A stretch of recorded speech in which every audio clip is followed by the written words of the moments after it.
लेकर इसराइल तक आसमान इन दिनों आग उगल रहा है। दुबई से लेकर सऊदी अरब के प्रिंस सुल्तान एयरबेस तक और इराक में अमेरिकी दूतावास के आसपास तक मिसाइलों और ड्रोन की गूंज सुनाई दे रही है। हर तरफ डर का माहौल है, क्योंकि अकेले ईरान इन सभी देशों पर इस वक्त भारी पड़ रहा है। ईरान और उसके सहयोगी गुटों की तरफ से लगातार हमलों के दावे किए जा रहे हैं। कई जगहों पर रात के आसमान में इंटरसेप्शन और धमाकों के वीडियो सामने आए हैं। कहूं और इस बात की चर्चा है कि ईरान की मिसाइल और शाही ड्रोन न जाने कब आकर गिर जाएं और अमेरिका से लेकर इसराइल तक की रडार हो या फिर उनकी एयर डिफेंस सिस्टम कब खराब हो जाए और फिर धड़ाधड़ गिरती मिसाइलों से न जाने क्या क्या नुकसान हो जाए।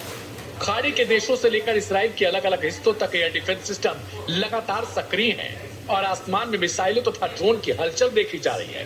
हर तरफ युद्धक सायरन बज रहे हैं। इसराइल के कई शहरों में सायरन बजते हुए सुने जा रहे हैं। लोग बंकरों की ओर हर वक्त भाग रहे हैं और एयर डिफेंस सिस्टम एक के बाद एक इंटरसेप्टर लॉन्च कर रहे हैं। लेकिन कहा जा रहा है कि इस वक्त पूरा का पूरा आयरन डोम सिस्टम ही कोलैप्स्ड है। इस पूरे क्षेत्र में तनाव इतना बढ़ चुका है कि हर रात आसमान में आग के गोले दिखाई देने लगे हैं। लोगों में दहशत का माहौल है। लेकिन कहानी का दूसरा पहलू तेहरान में भी दिखाई दे रहा है। ईरान की राजधानी में हजारों लोग सड़कों पर उतर आ गए हैं। वहां प्रदर्शनकारी उन देशों के खिलाफ नारे लगा रहे हैं जिन पर ईरान पर हमला करने का आरोप लगाया जा रहा है। यानी ये कोई और देश नहीं बल्कि अमेरिका और इसराइल है। कई जगहों पर भीड़ ने इसराइल और अमेरिका के खिलाफ गुस्सा जाहिर किया और अपने नेताओं के समर्थन में आवाज बुलंद की। इस बीच इस्लामिक रिवोल्यूशनरी गार्ड कॉर्प्स यानी IRGC ने एक कसम खा ली है जिसकी चर्चा पूरी दुनिया में है। कुछ बयानों ने इस संघर्ष को और भड़का दिया। लेकिन आपको बता दें, ईरानी मीडिया में आए बयानों के मुताबिक IRGC ने साफ तौर पर कहा है कि वह अपने शीर्ष नेता की मौत का बदला लेने के लिए हर संभव कदम उठाएगा। कुछ समूहों और समर्थकों की ओर से यह भी कहा जा रहा है कि बदले का असली निशाना इसराइल की राजनीतिक नेतृत्व होगा। इन बयानों में इसराइल के प्रधानमंत्री को सीधे निशाने पर लेने की बात कही गई और यह दावा किया गया कि ईद से पहले बदले की कार्रवाई पूरी की जाएगी, यानी रहबर की मौत का बदला मौत से लिया जाएगा, वो भी ईद से पहले होगा। हालांकि इन दावों की स्वतंत्र पुष्टि अभी तक नहीं की जा सकी, लेकिन इन बयानों ने पूरे पश्चिम एशिया में तनाव को और बढ़ा दिया है।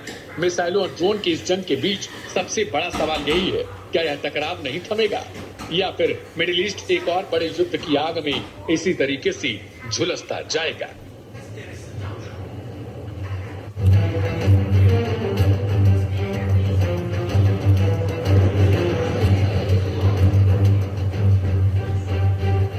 पश्चिमी एशिया इस समय 21वीं सदी के सबसे भीषण सैन्य संकट के मुहाने पर खड़ा है। शनिवार और रविवार को ईरान के इस्लामिक रेवोल्यूशनरी गार्ड कोर ने अपने अब तक के सबसे आक्रामक सैन्य अभियान ऑपरेशन ट्रू प्रॉमिस 4 के तहत हमलों की झड़ी लगा दी है। संघर्ष अब अपने 53वें दौर में प्रवेश कर चुका है, जिससे संयुक्त अरब अमीरात, कुवैत और बहरीन जैसे देश मिसाइलों और ड्रोन की गूंज से दहल उठे हैं। ईरान ने इस बार सीधे तौर पर उन खाड़ी देशों को निशाना बनाया है जहां अमेरिकी सैन्य ठिकाने मौजूद हैं।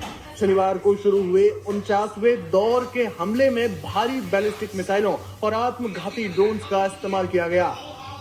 अबू धाबी के पास स्थित अल धाफरा एयरबेस पर भीषण हमले हुए।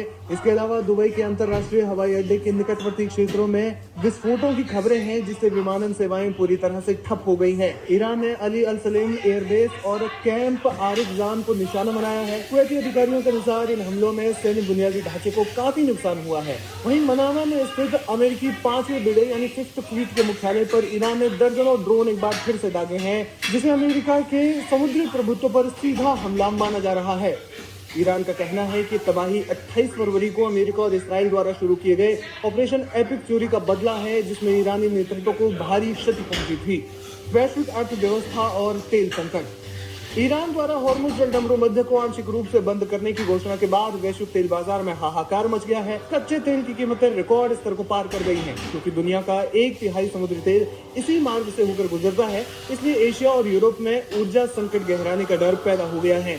दुबई और कतर जैसे वैश्विक व्यापारिक केंद्रों में व्यावसायिक गतिविधियां लगभग थम सी गई है। इस युद्ध की सबसे भारी कीमत नागरिक चुका रहे हैं। खाड़ी देशों में रहने वाले लाखों प्रवासी इस समय बंकरों की शरण लेने को मजबूर है। ईरान के नए नेतृत्व में में मुस्तफा खामनेई ने स्पष्ट कर दिया है कि जब तक अमेरिका इस क्षेत्र से अपनी सेना पूरी तरह से नहीं हटा लेता तब तक ऑपरेशन ट्रू प्रॉमिस के अगले चरण जारी रहेंगे। वहीं इस्राएल के प्रधानमंत्री बेंजामिन नेतन्याहू ने चेतावनी दी है कि वे ईरान के परमाणु केंद्रों और तेल शोधन कारखानों यानी कि ऑयल रिफाइनरीज पर अब तक का सबसे बड़ा और जवाबी हमला करने के लिए तैयार है। पूरी दुनिया इस समय सांसें रोक कर देख रही है कि क्या कूटनीति इस महायुद्ध को रोक पाएगी या फिर संघर्ष तीसरे विश्व युद्ध की चिंगारी बनेगा।